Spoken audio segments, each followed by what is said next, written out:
Here it is. The news about the coronavirus. That's right.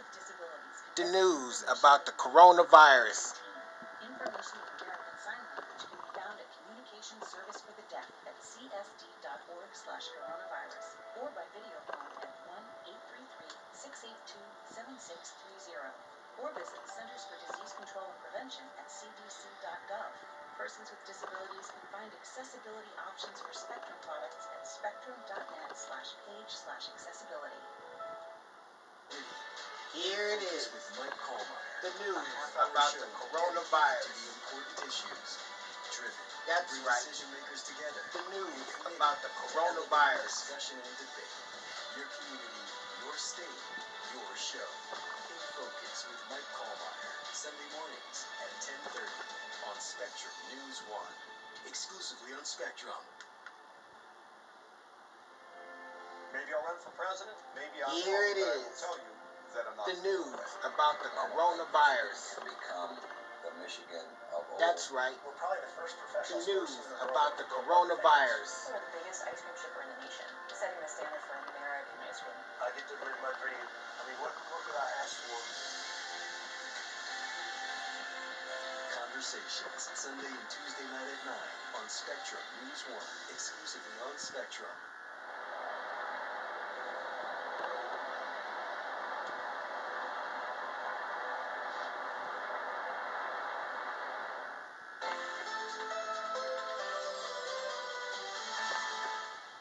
Hey there, Northeast Ohio. I'm meteorologist Ashley Baking. It is an absolutely gorgeous afternoon out there. Your evening looking very pleasant as well, with only minimal rain chances in the forecast for us through the rest of the evening. Maybe a quick little spot shower is going to be possible, but by and large we're dry and really comfortable this evening, with those temperatures after sunset falling off pretty quickly, particularly away from the lakeshore. We're pretty rapidly after sunset. We're going to see temperatures coming back down into the 60s. For areas right along the lake, it's not going to cool off quite that quickly, but we're still in for a very pleasant evening. Let me walk you through it. Readings in the mid-70s by 7 o'clock this evening. From there, temperatures falling off a little bit more sharply after 9 o'clock, and then we'll ultimately wind up with overnight lows in the 60s right along the lake, likely seeing some upper 50s as we get a little bit farther south away from that Lake Erie influence. Minimal rain chances through Wednesday, then a little bit of a spike here coming our way on Thursday as we reintroduce some of those late day showers and likely a few thunderstorms into our forecast as well. About a 40% chance there, about another 30% on Friday. So seeing more of those late day summertime pop-ups. Additionally, we're going to be bringing back the heat. Already by Wednesday, we're back up near 90, and for the weekend, we're going to be seeing temperatures right around there as well. Both Saturday and Sunday, I'm expecting a daytime high of 91. But heads up, with the surge in humidity coming our way later this week, those low 90s are actually going to feel more like mid to upper 90s during the afternoon. On Lake Erie, water temperatures in the 70s. Light winds today out of the northeast, 5 to 10 knots, and 1 to 2 foot waves. Checking out that 7-day forecast, dry again tomorrow. Temperatures very nice, right around 80, but then we'll see that big spike in our temperatures coming our way Wednesday. A little dip there Thursday and Friday, but that's only due to increased rain chances during the afternoon. We're back in the 90s for the weekend. Overnight lows will be warming up significantly as well, only dropping into the 70s for the second half of the week.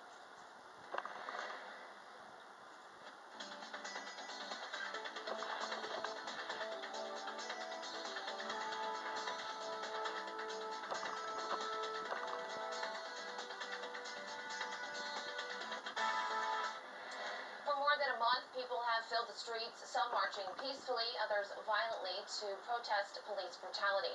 But in Cincinnati, one group is taking another approach. As our Camry Nelson shows us, they're turning to music to honor one of the victims who was killed by police.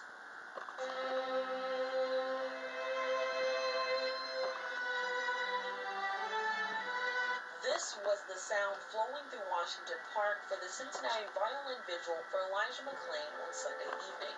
Dozens of violinists from across the city came together to celebrate McClain's life. The The 23-year-old violinist was killed by police last August in Colorado while walking home from a convenience store. He hadn't committed a crime. It's really nice when, people from all over the city come together for something that's important. 19-year-old Madeline Deininger says an event like this was so important to her because she has the opportunity to express her support for McLean through music. The protests are really amazing, and it's great seeing people come together, and I feel like this is just another level, adding music as, the universal language for so many of us is a really powerful thing. This vigil is not only important to the artists who perform, but to the supporters as well. I was in Aurora that day. I have a grandchild that lives in that city, and there's no reason why Elijah had to be treated the way he was. With her sign in hand, Neil Willier showed her support to a young man who she says didn't deserve to die. It's no crime to be a nerd, it's no crime just to be an innocent person. And when I learned that there's going to be a vigil here tonight, I was determined to come. Through this visual, Willier says she hopes to see real change happen for those who die from police brutality. I'm hoping that justice is sought, that the officers are either resigned or been fired. No, they need to be prosecuted and convicted. But there most of all needs to be change in the way officers interact with the public. This vigil was one of more than a dozen others to take place across the country to honor McLean's life. For Spectrum News, Cameron Nelson. Tackling wealth disparities, we take a look at the trends which have plagued African Americans for generations and how experts are trying to tighten the gap. But first, we continue to hear from activists, leaders, and community members about what's brought them to action and how addressing racial discrimination is so important to create a better world for everyone. Here's today's Voices for Change.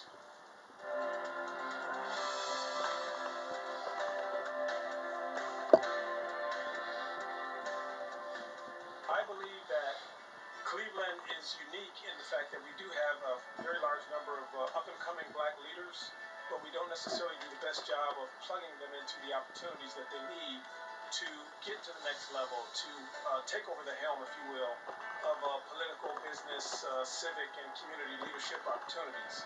I've learned in my travels as an African-American male, not everyone wants to walk in my shoes, and rather they want to point fingers or make assumptions.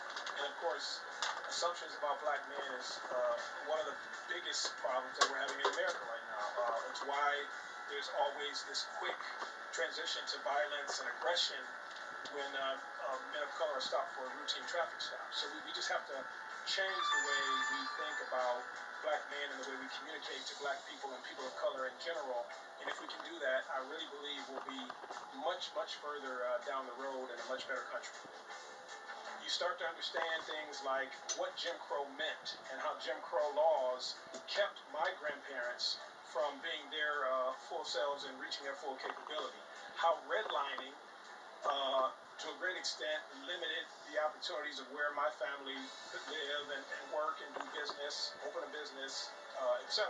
How limited education opportunities in urban core settings because of disinvestment or underinvestment affects the impact of one's ability to not just graduate from high school, but successfully matriculate at an institution of higher learning. If companies are serious about addressing what's happened in America, I think they really need to begin to establish report cards, some type of accountability to be able to look back a year from now to say, we were here when we made that or offered that statement, and a year later we can certainly point to progress because X number of individuals have been promoted, X number of individuals have been hired, X number of individuals have been invested in one way or another. It can't just be words. It has to be actions and deeds.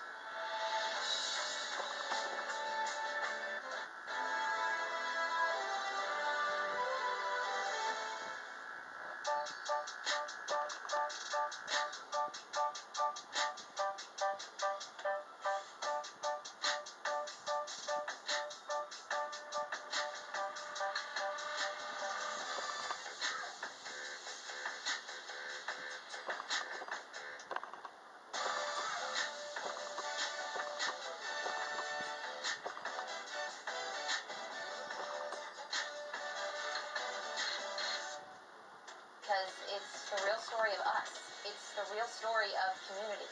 I'm Mary Lee Melendez, anchor reporter, Spectrum News 1. Weather in Ohio is changing all the time.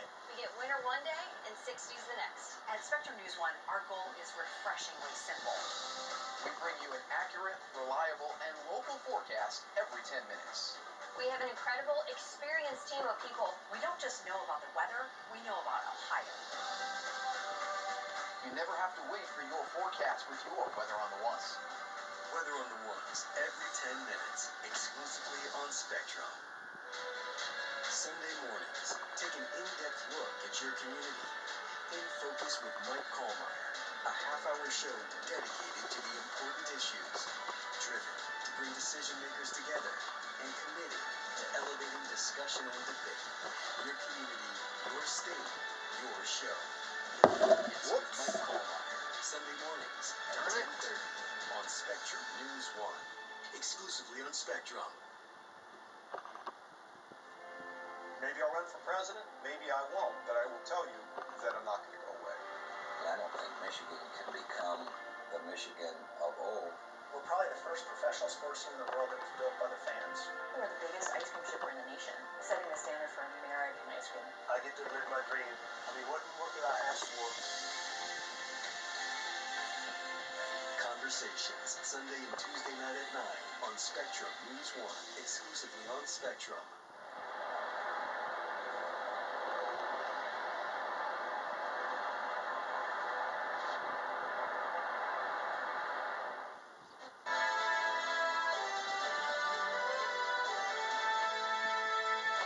It's rooted in our history, from slavery to redlining and Jim Crow, to the war on drugs and mass incarceration.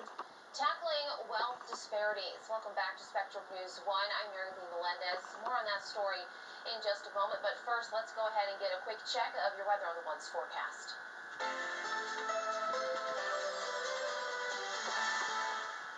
A few puffy cumulus clouds out there today. For the vast majority of us, though, those will not be producing rain chances. Our odds of seeing showers today only around 10 to as much as 20%.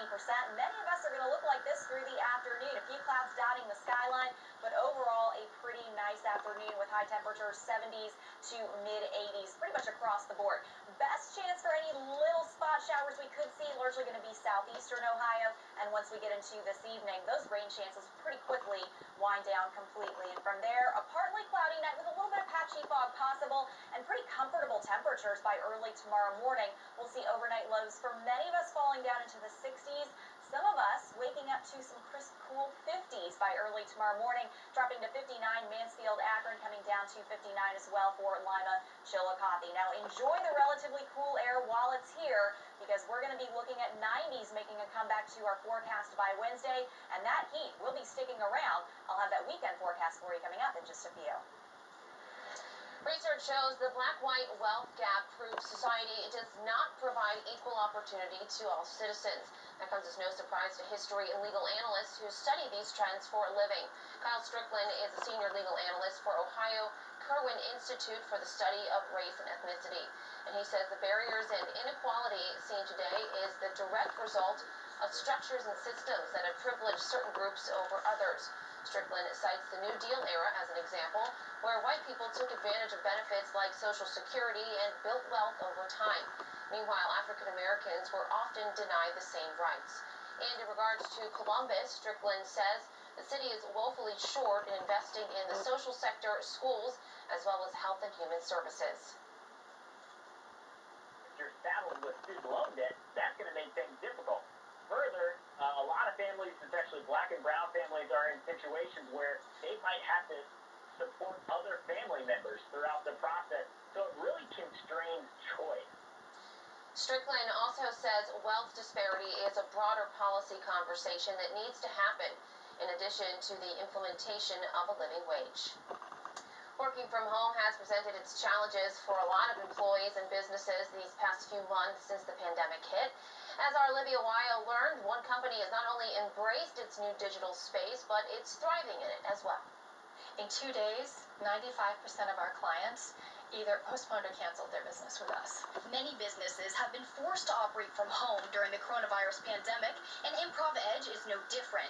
But CEO and founder Karen Huff says restructuring a service as interactive as Improv has had its challenges. In 2 weeks, when we first got started, we had to redesign about $300,000 worth of business. Her business, which is based in Columbus, uses improv skills to teach team building, diversity, and inclusion.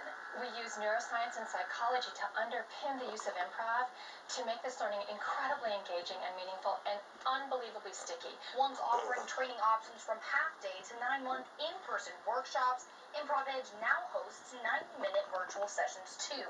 It's also expanded its service to help its clients navigate the digital realm. So we work with them on how to show up in front of the camera and how to deal with this online virtual world. But secondly, we also are tech consultants to them. And though the